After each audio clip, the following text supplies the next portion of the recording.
എന്തൊക്കെ സാഹചര്യങ്ങളാവാം? ചിലപ്പോൾ ഒരു ബിൽഡിംഗ് തീ പിടിച്ചുകൊണ്ടിരിക്കുമ്പോൾ ചിലപ്പോൾ അവിടെ നിന്ന് ആയിരിക്കാം ഇയാൾ മരിക്കുന്നത്, അല്ലെങ്കിൽ ഇലക്ട്രിക് പോസ്റ്റിന്റെ മേലെ പണിയെടുത്തോണ്ടിരിക്കുന്ന ആളായിരിക്കും ചെറുപ്പത്തിൽ ഷോക്ക് അടിച്ച് വീണിട്ടുണ്ടാവാം, അല്ലെങ്കിൽ എന്തെങ്കിലും ബിൽഡിങ്ങിന്റെ മുകളിൽ താഴെ വീഴാൻ 10 ലെവലിലേക്കൊക്കെ കേൾക്കുന്നുണ്ടാവും. അപ്പൊ അങ്ങനെയുള്ള ആളെ കയറി പോയി CPR ചെയ്യാൻ പറ്റുമോ? പറ്റില്ല. അപ്പൊ നമ്മൾ ആദ്യം അയാളെ സുരക്ഷിതമായ സ്ഥലത്തേക്ക് മാറ്റും. ഇങ്ങനെ പല സാഹചര്യങ്ങളാവാം.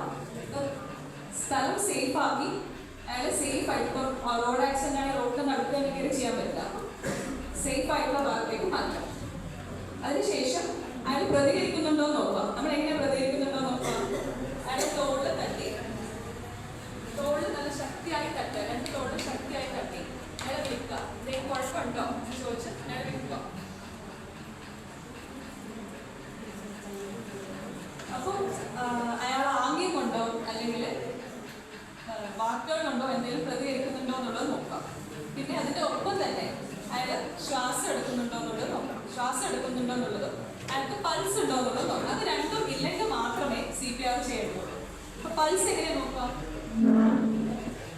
അയാളുടെ ഒരു ബോധം പോയി കിടക്കുന്ന ഒരു കുട്ടിയുടെ പൾസ് എങ്ങനെ നമ്മൾ നോക്കാം? ഇപ്പൊ നമ്മൾ ഇയാൾക്ക് ബോധമില്ലാന്ന് പറഞ്ഞാൽ പെട്ടെന്ന് നമുക്ക് ഒറ്റയ്ക്ക് എല്ലാ കാര്യങ്ങളും ചെയ്യാൻ കഴിയുന്നില്ല. അതുകൊണ്ട് തന്നെ അയാൾക്ക് ബോധമില്ല, അയാൾക്ക് എമർജൻസി വേണം ഹെൽപ്പിന് അടുത്തുള്ള ആളുകളെ വിളിക്കുക. പിന്നെ എമർജൻസി ആയിട്ട് ആംബുലൻസ് 108 നമ്പർ എല്ലാവർക്കും ഉണ്ട്. അപ്പോൾ 108 നമ്പറിലേക്ക് വിളിക്കുക, അടുത്തുള്ള ആളുകളെ വിളിക്കുക. എന്നിട്ട് നമുക്ക് പൾസ് ചെക്ക് ചെയ്ത് നോക്കണം. എങ്ങനെയാ പൾസ് ചെക്ക് ചെയ്ത് നോക്കാം? കരോട്ടിഡ് പൾസ് കേട്ടിട്ടുണ്ടോ? പ്രധാന ശരീരത്തിൽ തലച്ചോറിലേക്ക് പോകുന്ന പ്രധാന ധമനിയാണ് കരോട്ടിഡ് പൾസ്. നമ്മൾ രോഗിയുടെ എന്തായാലും രോഗി നിലത്തായിരിക്കും നമ്മൾ മുട്ടുകുത്തിയിരുന്ന് അവരുടെ ശ്വാസനാളത്തിന്റെ നെക്ക് മസിലിന്റെ ശ്വാസനാളത്തിന്റെ ഇടയിലൂടെയാണ് ഈ കരോട്ടിഡ് പൾസ്, കരോട്ടിഡ് ധമനി പോകുന്നത്. അപ്പൊ അവിടെ വേണം 2 ഫിംഗേഴ്സ്, മിഡിൽ ഈ 2 ഇൻഡെക്സ് ഫിംഗേഴ്സ്, ഈ 2 ഫിംഗേഴ്സ് വെച്ച് പ്രസ് ചെയ്ത് നോക്കാം. അപ്പോൾ നമ്മൾ എത്ര സമയം പ്രസ് ചെയ്യണം? ഈ കരോട്ടിഡ് ധമനിക്ക് ഒരു പ്രശ്നമുണ്ട്. കുറേ സമയം പ്രസ് ചെയ്ത് കഴിഞ്ഞാൽ വേറെ പ്രശ്നം ഉണ്ടാവും. ഹാർട്ടിന്റെ മിടിപ്പിൽ വ്യതിയാനങ്ങൾ ഉണ്ടാവും. അതുകൊണ്ട് തന്നെ ഈ കരോട്ടിഡ് ധമനി പ്രസ് ചെയ്ത് 5 മുതൽ 10 സെക്കൻഡ് വരെ മാത്രമേ പ്രസ് ചെയ്യാൻ പാടുള്ളൂ. 10 സെക്കൻഡിൽ അധികമോ അല്ലെങ്കിൽ 5 സെക്കൻഡിൽ കുറവോ പാടില്ല. അപ്പൊ നമ്മൾ ഇത്രയും സമയം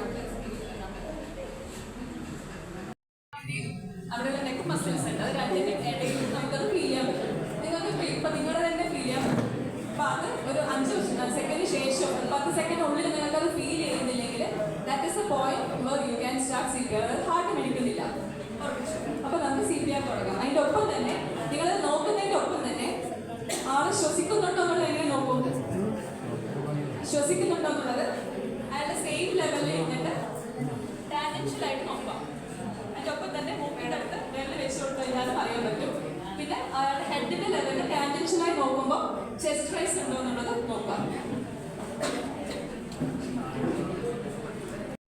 ചിലപ്പോൾ മൈൽഡായിട്ട് റെസ്പിറേഷൻ, ചെറിയ രീതിയിൽ റെസ്പിറേഷൻ ഉണ്ടാവാം, പക്ഷെ ഹാർട്ട് ബീറ്റ് ഇല്ല എന്ന് നിങ്ങൾ ഉറപ്പിച്ചു, ഹാർട്ട് ബീറ്റ് പൾസ് ഇല്ല എന്നുള്ള ഉറപ്പിച്ചു കഴിഞ്ഞാൽ നമുക്ക് ആ പോയിന്റിൽ CPR തുടങ്ങാം.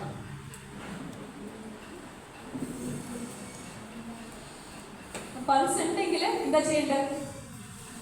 പൾസ് ഉണ്ടെങ്കിൽ അയാൾക്ക് പിന്നെ ശ്വാസം എടുക്കാൻ വേണ്ടിയിട്ട് നമ്മൾ റിക്കവറി പൊസിഷനിലൊക്കെ കീപ്പ് ചെയ്യുന്നത് മാത്രമേ ചെയ്യേണ്ട. അയാൾ ഒബ്സർവ് ചെയ്യുക. നമുക്കൊരു ഹെൽപ്പിന്, ഒരു ആരോഗ്യ പ്രവർത്തകരോ അല്ലെങ്കിൽ ആംബുലൻസോ അല്ലെങ്കിൽ ഹെൽപ്പിന് വേറൊരു ടീം വരുന്നത് വരെ അയാളെ നിരീക്ഷിച്ച് അവിടെ ഇരിക്കുക. അത്രയും ചെയ്യേണ്ടതുള്ളൂ. പൾസ് ഇല്ലെങ്കിലാണ് നമുക്ക് കംപ്രഷൻസ് സ്റ്റാർട്ട് ചെയ്യേണ്ടത്. അപ്പോൾ കംപ്രഷൻസ് തുടങ്ങേണ്ടത് 5 സൈക്കിളിലാണ് ചെയ്യേണ്ടത്. ഒരു സൈക്കിൾ എന്ന് പറയുന്നത് കോൾസ് വെച്ചിട്ടാണ്. കംപ്രഷൻ ഓൺലി എന്ന് പറയുമ്പോൾ ഒരു സൈക്കിൾ എന്ന് പറയുന്നത് 30 കംപ്രഷൻസ് ആണ്, 30 കംപ്രഷൻസ്. ഐഡിയലി CPR എന്ന് പറയുന്നത്, കാർഡിയോപൾമണറി റിസസിറ്റേഷൻസ് എന്ന് പറയുന്നത് 30:2, 30 കംപ്രഷൻ കഴിഞ്ഞ ശേഷം ശ്വാസം കൊടുക്കണം. മൗത്ത് ടു മൗത്ത് ബ്രീതിങ്, അല്ലെങ്കിൽ മാസ്ക് വെച്ചിട്ട് മൗത്ത് വെച്ച് ബ്രീതിങ്. അപ്പം 30 കംപ്രഷൻ കഴിഞ്ഞ് 2 ബ്രീതിങ് ആകുമ്പോഴാണ് ഒരു സൈക്കിൾ. അങ്ങനെ 5 സൈക്കിൾ കഴിഞ്ഞ ശേഷം മാത്രമേ നമ്മൾ അയാളുടെ പൾസ് രണ്ടാമത് ചെക്ക് ചെയ്യാൻ, അയാൾ റെസ്പോണ്ട് ചെയ്യുന്നുണ്ടോ എന്നുള്ളത് നോക്കേണ്ടതുള്ളൂ. ഓരോ സൈക്കിൾ കഴിയുമ്പോൾ ആവശ്യമില്ല. അപ്പോൾ ഒരു സൈക്കിൾ എന്ന് പറയുന്നത് 30 കംപ്രഷൻ. 30 കംപ്രഷൻ എന്ന് പറയുന്നത് എത്ര റേറ്റിലായിരിക്കണം? നമ്മുടെ ഹാർട്ട് റേറ്റ് എത്രയാണ്? 72 ആണ് നോർമൽ ഹാർട്ട് റേറ്റ്. ആ റേറ്റിലാണോ എടുക്കേണ്ടത്? അല്ല, 120 beats 2 3 4 പറഞ്ഞു വന്നിട്ട് തന്നെ ഇരിക്കണം. എന്നാൽ മാത്രമേ ഹാർട്ടിൻ്റെ ആ ഒരു നമുക്ക് ആ വൃതത്തിൽ താളത്തിൽ ചെയ്യാൻ പറ്റുള്ളൂ. അപ്പോൾ അതെങ്ങനെയാണ് ചെയ്യാന്നുള്ളത് എഫക്റ്റീവായിട്ട് ചെസ്റ്റ് കംപ്രഷൻ കിട്ടണമെങ്കിൽ ഒന്ന് നമ്മൾ ഈ കിടക്കുന്ന ആളെ അയാളുടെ ബാക്ക് വളരെ ഫേം ആയിട്ടുള്ള സർഫസിൽ കുറച്ച് കുഴിയൊക്കെയുള്ള സർഫസിൽ കിടത്തി കഴിഞ്ഞ് കഴിഞ്ഞാൽ കംപ്രഷൻ എഫക്റ്റീവ് ആവില്ല. കാരണം ഹാർട്ടിന് നല്ല പ്രോപ്പർ സപ്പോർട്ട് ബാക്കിൽ കിട്ടണം. അപ്പം നല്ല ഫേം ആയിട്ടുള്ള സർഫസിൽ പേഷ്യന്റിനെ കിടക്കുക. നമ്മുടെ റെസ്ക്യൂറിന്റെ പൊസിഷൻ എന്ന് പറയുന്നത് ഇപ്പോൾ ഒരു സൈഡിൽ മുട്ടുകുത്തിയിരിക്കുക, അതായിരിക്കും റെസ്ക്യൂറിന്റെ പൊസിഷൻ. റെസ്ക്യൂ എന്ന് വെച്ചാൽ നമ്മൾ പിന്നെ നമ്മൾ കൈ വെക്കുന്നത് എവിടെയാണ് ആ ഹാർട്ട് വരുന്നത്, അനാറ്റമിക്കലി ഹാർട്ട് എവിടെയാണ് ഇരിക്കുന്നത് ആ ഭാഗത്ത് വേണം നമ്മൾ കൈ വെച്ചിട്ട് കംപ്രഷൻ കൊടുക്കാൻ. പിന്നെ നമ്മൾ കൊടുക്കുന്ന കംപ്രഷന്റെ ഡെപ്ത് കൃത്യമായ രീതിയിൽ കംപ്രഷൻ കൊടുത്തു കഴിഞ്ഞാൽ മാത്രമേ ഹാർട്ടിന് അതിന് സ്റ്റിമുലേഷൻ കിട്ടി ഹാർട്ട് ബീറ്റ് ചെയ്യാൻ തുടങ്ങുള്ളൂ. അപ്പോൾ എങ്ങനെയാണ് കംപ്രഷൻ കൊടുക്കേണ്ടത്? എത്ര സെന്റിമീറ്റർ വരെ താഴണം? നമ്മളിങ്ങനെ അമർത്തുന്ന എത്ര സെന്റിമീറ്റർ താഴണം? 5 സെന്റിമീറ്റർ വരെ താഴണം. 4 സെന്റിമീറ്റർ കുറയാനും പാടില്ല, 6 സെന്റിമീറ്റർ കൂടാനും പാടില്ല. 5 സെന്റിമീറ്ററോളം താഴണം. അത് തിരിച്ച് റീകോയിൽ ചെയ്യണം. താഴത്തെ അവിടുത്തെ വെക്കാൻ പാടില്ല, തിരിച്ച് റീകോയിൽ ചെയ്യണം. അത് ഒരു 120 ബീറ്റ്സ് പെർ മിനിറ്റ് അത്രയും fast. Push hard and fast, ഹാർഡായിട്ട് ഫാസ്റ്റ് ആയിട്ട് പുഷ് ചെയ്തുകൊണ്ടിരിക്കുക. കൗണ്ട് ചെയ്തിട്ട് പുഷ് ചെയ്യണം. അപ്പോൾ നമ്മൾ പ്ലേസ് ചെയ്യേണ്ടത്, നമ്മൾ ഫിംഗേഴ്സ് എവിടെയാണ് പ്ലേസ് ചെയ്യേണ്ടതെന്ന് വെച്ച് കഴിഞ്ഞാൽ നമ്മുടെ മാറലിൻ്റെ ഏറ്റവും താഴെയുള്ള മാറലിൽ നിന്ന് ഒരു 2 ഫിംഗർ മുകളിലേക്ക് ആ പോയിന്റിൽ നമ്മുടെ ഒരു കൈയുടെ ഈ ഭാഗം വെക്കുക, മറ്റേ കൈ ഇന്റർലോക്ക് ചെയ്ത് എൻ്റെ മുകളിൽ വെക്കുക. പിന്നെ നമ്മൾ പുഷ് ചെയ്യുമ്പോൾ ഒരിക്കലും നമ്മുടെ എൽബോ നല്ല മൂവ്മെന്റ് വരരുത്. പേഷ്യന്റിന്റെ ഓപ്പോസിറ്റ് ഇരിക്കുവാണെങ്കിൽ നമ്മുടെ ഷോൾഡറിന് വേണം ഈ ഫോഴ്സ് വരാൻ. എൽബോ മടങ്ങാൻ പാടില്ല. നമ്മുടെ ഇവിടുത്തെ ഈ എൽബോ ജോയിന്റ് മടങ്ങാൻ പാടില്ല, സ്ട്രെയിറ്റ് ആയിരിക്കും.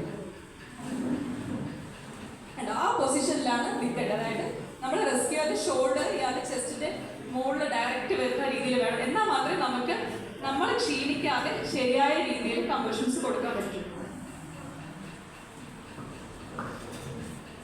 ഞാൻ ജസ്റ്റ് 30 സെക്കൻഡ്സ് ഡെമോ മാത്രമാണ്, അധികം അമർത്തുന്നില്ല.